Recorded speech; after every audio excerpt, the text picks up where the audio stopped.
사도신경으로 우리의 신앙을 고백하며 6월 3일 금요일 새벽 예배를 하나님께 올려드리겠습니다.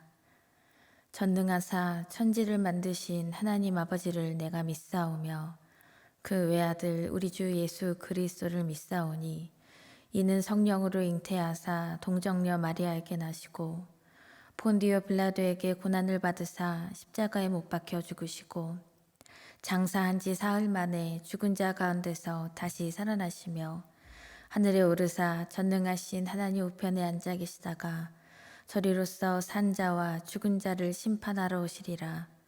성령을 믿사오며 거룩한 공회와 성도가 서로 교통하는 것과 죄를 사하여 주시는 것과 몸이 다시 사는 것과 영원히 사는 것을 믿사옵나이다. 아멘.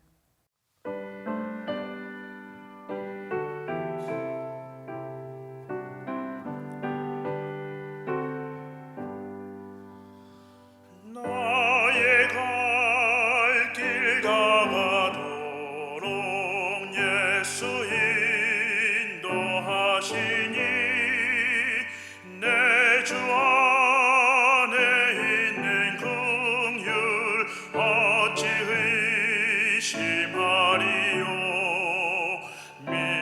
믿음으로 사는 자는 하늘 위로 받겠네. 무슨 일을 만나든지 만사형통하리라. 무슨 일을 만나든지 만사형통하리라.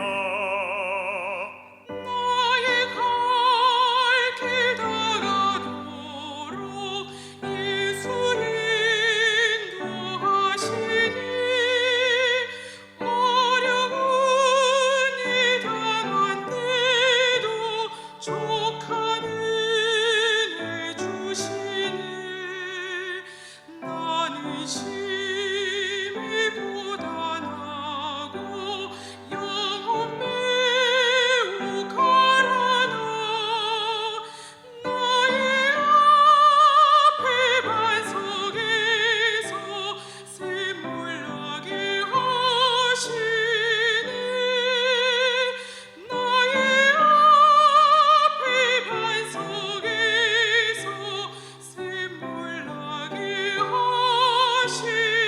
하시니 나의 갈 길 다가도록 예수 인도하시니 그의 사랑 어찌 큰지 말로 할 수 없도다.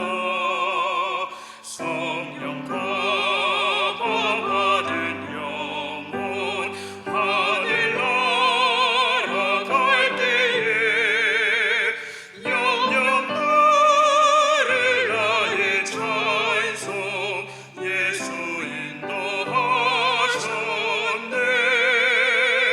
영영 들을 나의 찬송 예수 인도하셨네. 오늘 우리에게 주시는 하나님의 말씀은 사무엘상 17장 1절부터 11절까지의 말씀입니다. 블레셋 사람들이 그들의 군대를 모으고 싸우고자 하여 유다에 속한 소고에 모여 소고와 아세가 사이에 에베스 담밈에 진침해 사울과 이스라엘 사람들이 모여서 엘라 골짜기에 진치고 블레셋 사람들을 대하여 전열을 벌였으니 블레셋 사람들은 이쪽 산에 섰고 이스라엘은 저쪽 산에 섰고 그 사이에는 골짜기가 있었더라. 블레셋 사람들의 진영에서 싸움을 도두는 자가 왔는데 그의 이름은 골리앗이요 가드 사람이라. 그의 키는 6규빗 한 뼘이요 머리에는 노투구를 썼고 몸에는 비늘 갑옷을 입었으니 그 갑옷의 무게가 놋 5,000세겔이며 그의 다리에는 놋 각반을 쳤고 어깨 사이에는 놋 단창을 메었으니 그 창자루는 배틀 채 같고 창날은 철 600세겔이며 방패든 자가 앞서 행하더라. 그가 서서 이스라엘 군대를 향하여 외쳐 이르되 너희가 어찌하여 나와서 전열을 벌였느냐. 나는 블레셋 사람이 아니며 너희는 사울의 신복이 아니냐. 너희는 한 사람을 택하여 내게로 내려보내라. 그가 나와 싸워서 나를 죽이면 우리가 너희의 종이 되겠고 만일 내가 이겨 그를 죽이면 너희가 우리의 종이 되어 우리를 섬길 것이니라. 그 블레셋 사람이 또 이르되 내가 오늘 이스라엘의 군대를 모욕하였으니 사람을 보내어 나와 더불어 싸우게 하라 한지라. 사울과 온 이스라엘이 블레셋 사람의 이 말을 듣고 놀라 크게 두려워하니라. 아멘. 사랑의 하나님, 감사합니다. 오늘도 우리에게 생명 주셔서 하나님 안에서 호흡하게 하시고 하나님의 나라를 바라며 살아가게 하시니 감사합니다. 하나님, 우리에게 주어진 모든 것들, 이 모든 것이 하나님 아버지께로부터 왔음을 이 시간 고백합니다. 또한 이 모든 것이 하나님의 은혜임을 고백합니다. 하나님의 은혜가 아니면 단 한순간도 살 수 없는 우리의 인생임을 인정하고 그 거룩한 은혜를 입은 자녀답게 하나님의 말씀에 순종하며 이 땅에서 거룩한 하나님의 나라를 이루어가는 우리 모두의 인생이 되게 하여 주시옵소서. 그래서 하나님의 뜻하심과 인도하심을 신뢰하며 나아갈 때 때로는 골리앗과 같은 문제나 영적인 싸움 앞에서도 타협이 아닌 전적인 순종으로 하나님 앞에 온전히 승리하는 우리의 인생이 되게 하여 주시옵소서. 모든 것 주님께 맡기며 예수님의 이름으로 기도드립니다. 아멘. 할렐루야. 이 새벽 우리를 깨우시고 예배의 자리로 인도하신 하나님의 은혜에 감사를 드립니다. 깨진 유리창 법칙이라는 사회 무질서 이론이 있습니다. 건물에 깨진 유리창을 새 유리창으로 고치지 않고 그냥 방치해 두면 아무도 신경 쓰지 않으니까 그 옆에 유리창도 깨트려도 된다는 그러한 의식이 생겨서 일부 어떤 사람들은 그곳에 쉽게 돌을 던지게 되고 굳이 깨뜨리지 않아도 되는 유리창을 깨뜨리게 만든다는 그러한 이론입니다. 이 이론을 이용해서 미국에서 실험을 했었다고 하는데요. 그 옛날 1980년대에 미국 뉴욕이라는 도시에 범죄가 참 많이 들끓었고 치안이 최악으로 치닫았던 때가 있었다고 합니다. 그래서 깨진 유리창의 법칙을 이제 다 없애고자 그 도시에 가득하게 있었던 낙서들을 다 지우고 그리고 치안도 점차 단속해 나갔다고 합니다. 그러자 어느 정도 범죄율이 조금은 줄어들었다고 합니다. 오직 이것 때문만으로 해결된 것은 아니겠지만 문제의식 자체로는 큰 효과가 있었던 것이죠. 우리의 믿음도 마찬가지입니다. 하나님의 말씀 앞에서 우리는 자꾸만 타협할 때가 얼마나 많이 있는지요. 세상이 정하고 있는 힘의 논리를 우리가 바라보면서 내가 보기에는 하나님 말씀 앞에 내가 이것까지는 타협해도 별것 아닌 것이라고 생각되니까 타협해도 되겠지. 이렇게 점점 그 믿음의 유리창에 금이 가면 끝내 죄에 잠식당하여서 하나님과 나의 관계가 단절되고 합니다. 그 관계가 다 깨뜨려져 버리는 것이죠. 그러나 우리가 넘어지고 또 넘어지더라도 그 깨어진 그 유리창을 다시 고쳐내고 얼룩진 낙서를 하나님께 순종함으로 날마다 지어나가는 그 믿음의 열심과 노력이 있다면 우리는 가장 힘든 고난의 때에 가장 놀라운 믿음의 승리를 이룰 수 있을 줄 간절히 믿습니다. 오늘 사울과 이스라엘이 맞닥뜨린 이 골리앗과의 싸움이 그러합니다. 오늘 읽으신 본문 1절을 보면 블레셋 사람들이 등장을 합니다. 그들이 군대를 모아서 이스라엘을 침공해왔고 에베스담밈이라는 곳에 진을 쳤다고 기록하고 있습니다. 블레셋은 이스라엘과 뗄래야 뗄 수 없는 대적 관계이죠. 사무엘 선지자 이전에는 블레셋이 늘 이스라엘의 그 우위에 늘 있었습니다. 하지만 사무엘과 이 사울 왕의 시대에 와서는 두 번의 큰 전쟁에서 이스라엘이 다 승리를 하였습니다. 그런데 블레셋이 또다시 이스라엘을 침공한 것은 무엇일까요? 사울 왕이 지금 연약한 상황이라는 것을 알고 그 틈을 이용해서 다시 침공한 것으로 보입니다. 앞서서 사무엘상 16장에서는 사울 왕은 정신적으로 또한 영적으로 고통스러운 상태에 놓여 있는 것을 우리가 알 수 있습니다.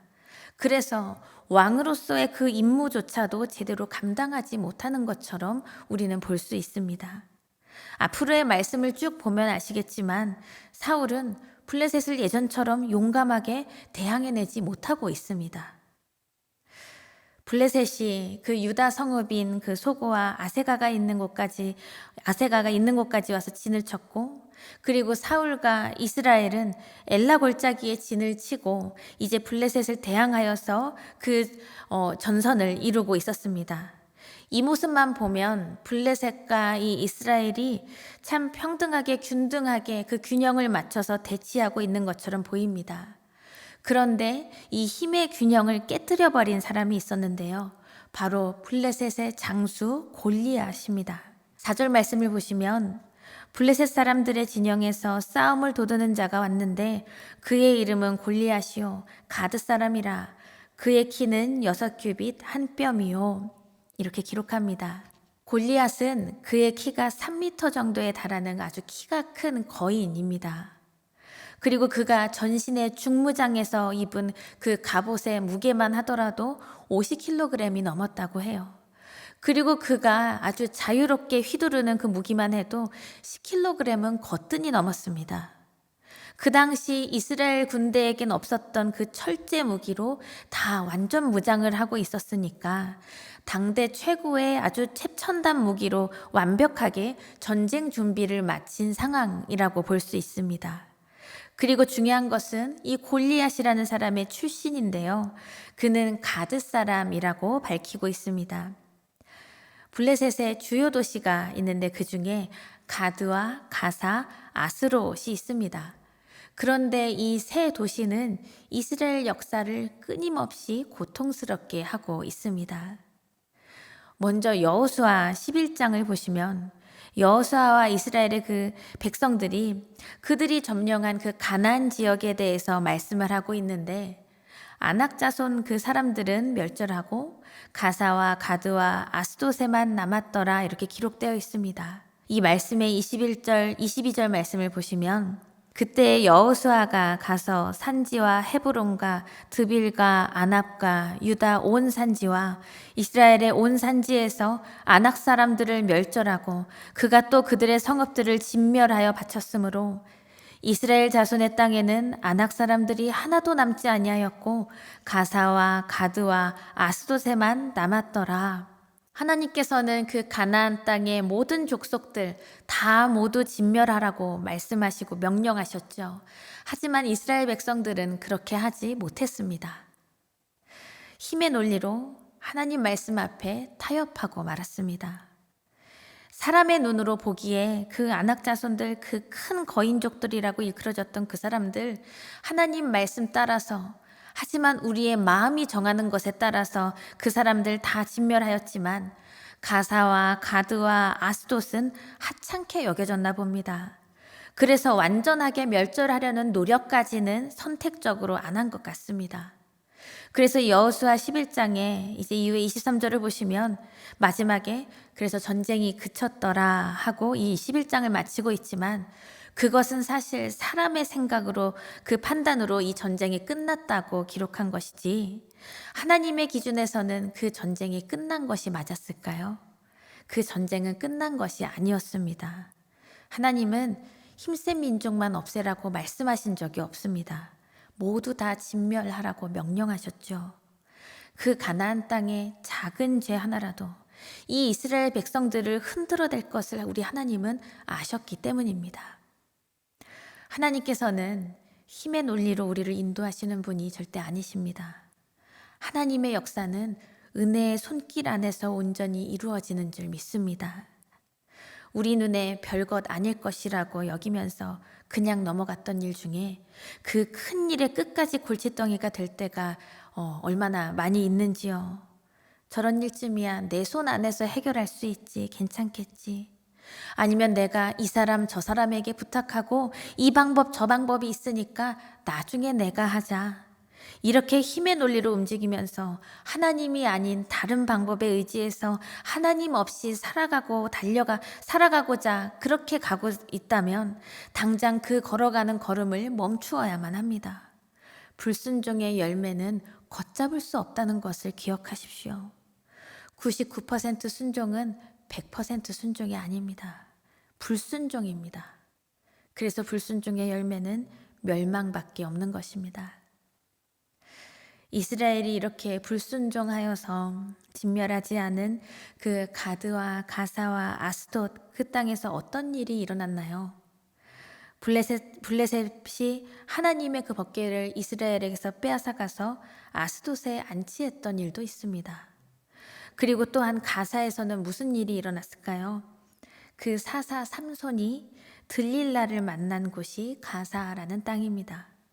그리고 오늘 본문에서도 가드 사람 골리앗이 블레셋의 최고의 장수가 되어서 이스라엘을 압박하고 있습니다.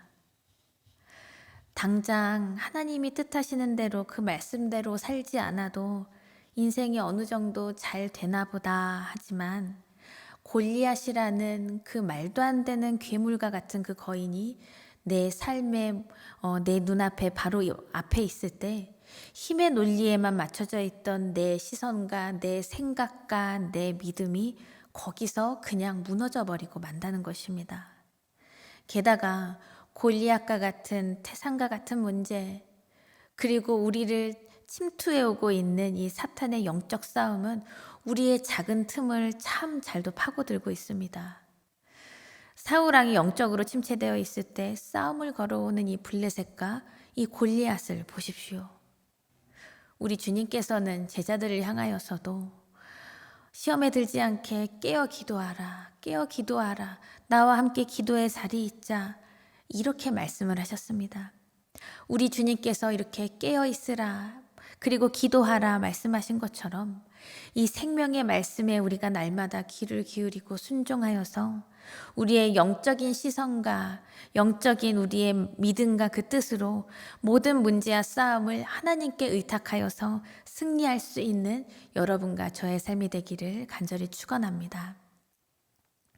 하나님께서는 우리를 사랑하시되 정말 끝까지 사랑하시는데 우리는 하나님을 끝까지 사랑하지 못하는 때가 얼마나 많은지요. 그러니까 힘의 논리로 세상과 타협하지 말고 하나님의 그 은혜의 손길 안에서 날마다 말씀에 순종하고자 매일매일 새롭게 믿음으로 일어서는 우리 모두가 되기를 간절히 바랍니다. 골리앗은 압도적인 힘을 과시하면서 이제 이스라엘 백성들을 조롱하고 모욕합니다. 1대1로 맞서서 나랑 싸우자 이렇게 하면서 그 한판의 싸움으로 승패가 나면 우리가 너희 이스라엘의 종이 되거나 너희가 우리의 종이 되어서 우리를 섬기라 이렇게 위협하고 있습니다. 그리고 10절 말씀을 보시면 그 블레셋 사람이 또 이르되 내가 오늘 이스라엘의 군대를 모욕하였으니 사람을 보내어 나와 더불어 싸우게 하라 한지라. 내가 너희들을 이렇게 모욕하고 있는데 어떻게 바보처럼 아무 대응도 안 하고 있느냐, 이렇게 조롱하는 말을 계속하고 있는 것이죠. 그런데 세상의 힘의 논리와 이 세상의 힘들은 다 이런 식 아닙니까?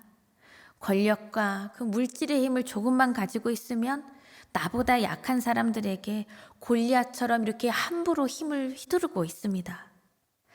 이렇게 골리앗의 모욕적인 말을 들은 사울과 이스라엘의 이 반응은 어떤가요? 참으로 안타까운 모습입니다. 11절을 보시면 사울과 온 이스라엘이 블레셋 사람의 이 말을 듣고 놀라 크게 두려워하니라 말씀합니다. 사울은 지금 전쟁터에 처음 나온 아마추어가 아닙니다. 그런데 이 전쟁의 지휘관인 이 사울조차 그 마음에 두려움이 생겼다면 이 싸움의 승패는 이미 다 당락이 된 것이죠. 힘의 논리에 움직이던 이 사울은 이미 용사가 아니라 그저 비겁한 한 사람으로 이미 변하여 있습니다. 자기 백성을 지키려고 뛰어나가기는커녕 하나님의 이름을 모욕하는 그 사탄의 음성 앞에 무릎 꿇고 주눅 들어 있는 것이죠. 언제나 이 이스라엘의 전쟁을 보면은 하나님의 인도하심으로 하나님의 전적인 은혜로 승리하는 싸움을 해왔습니다. 좋은 무기가 없어도 철병거가 없어도 이스라엘은 그러한 무기 때문에 그 전쟁에서 제한이 있었던 적이 없습니다. 하지만 하나님을 향한 믿음이 없고 힘의 논리로 하나님의 역사를 바라보면 골리앗이라는 그 큰 문제와 영적 싸움 앞에 그 거짓된 음성 앞에 휘둘릴 수밖에 없는 것이 우리의 본 모습인 것이죠. 사탄은 싸움 앞에서 우리를 더욱더 흔들어댑니다. 너는 안 돼. 너는 끝났다. 너는 싸워서 이길 무기도 없고 골리앗처럼 힘도 세지 않잖아. 능력 없는 너는 아무것도 할 수 없다. 이렇게 우리의 마음을 흔들어 놓습니다. 사랑하는 여러분, 하나님의 인도하심을 믿고 신뢰하는 사람은 어떠한 위기와 영적 싸움 앞에서도 끝까지 하나님 말씀 붙들고 담대히 나아갑니다. 이제 말씀의 그 다음에 계속해서 앞으로 등장할 다윗을 보십시오. 힘의 논리가 아니라 하나님의 인도하심 속에서 그 강력한 은혜의 능력을 그 신뢰하는 인생은 하나님의 말씀 앞에서 하나님의 그 일하심 앞에서 타협이란 없습니다. 시편 23편에서 다윗은 이렇게 노래하지요. 여호와는 나의 목자시니 내게 부족함이 없으리로다. 그리고 4절을 보시면 내가 사망의 음침한 골짜기로 다닐지라도 해를 두려워하지 않을 것은 주께서 나와 함께 하심이라. 주의 지팡이와 막대기가 나를 안위하시나이다. 아멘. 간절히 바라기는 이 고백이 우리 인생의 노래가 되어서 날마다 주님 앞에 또한 세상 가운데 담대하게 선포하고 올려드릴 수 있기를 간절히 바랍니다. 골리앗과 같은 이 세상의 힘과 문제 앞에서 끝까지 하나님의 방법을 의지하며 하나님의 은혜로 승리하는 우리의 인생이 되기를 원합니다. 깨진 유리창을 새롭게 가꾸면서 믿음을 잃지 않고 영적인 그 싸움 가운데에서도 무엇보다 크신 우리 하나님의 손을 의지하고 나아가는 우리 모두의 삶이 되기를 간절히 축원합니다. 주기도문 하시며 오늘의 예배를 마치겠습니다. 하늘에 계신 우리 아버지여, 이름이 거룩히 여김을 받으시오며 나라가 임하시오며 뜻이 하늘에서 이루어진 것 같이 땅에서도 이루어지이다. 오늘 우리에게 일용할 양식을 주시옵고 우리가 우리에게 죄 지은 자를 사하여 준 것 같이 우리 죄를 사하여 주시옵고 우리를 시험에 들게 하지 마시옵고 다만 악에서 구하시옵소서. 나라와 권세와 영광이 아버지께 영원히 있사옵나이다. 아멘.